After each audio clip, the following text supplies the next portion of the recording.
زیادہ دیر تک جینا چاہتے ہو تو سادہ خوراک کھاؤ، اس سے کم بیماریوں میں مبتلا رہو گے۔ ہر وہ چیز زہر ہے جو ضرورت سے زیادہ بڑھ جائے، جیسے لالچ، دولت، اقتدار، نفرت اور بھوک۔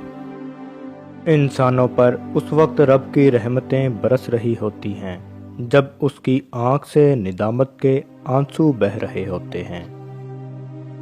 جو تکالیف تم محسوس کرتے ہو وہ دراصل جوابات ہیں، انہیں غور سے سنو۔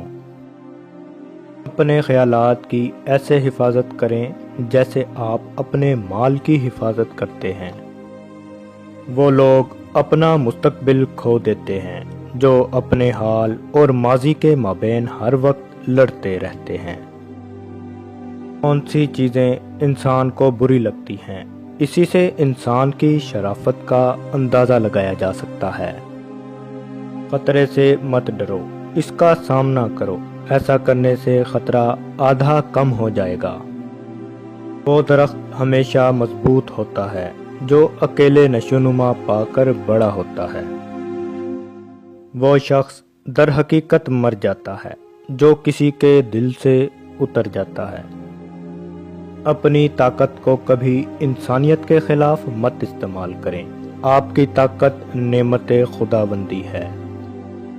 جب تمہیں یقین ہو جائے کہ تمہارا رزق اللہ کے پاس ہے تو تمہیں چاہیے کہ فوراً اللہ کی تلاش شروع کر دو۔ بھرپور سکون محسوس کرنا چاہتے ہو تو اپنے مال میں سے کچھ حصہ ضرورت مندوں میں تقسیم کرو۔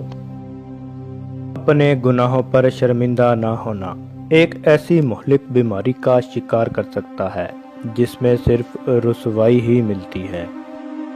جو بندہ خود کو قابو یا برداشت نہیں کر سکتا وہ زندگی میں مقام نہیں بنا سکتا۔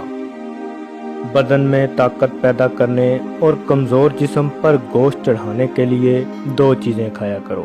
اول، روزانہ 7 کیلے، دوم، ابلے ہوئے چاول کے ساتھ گوشت۔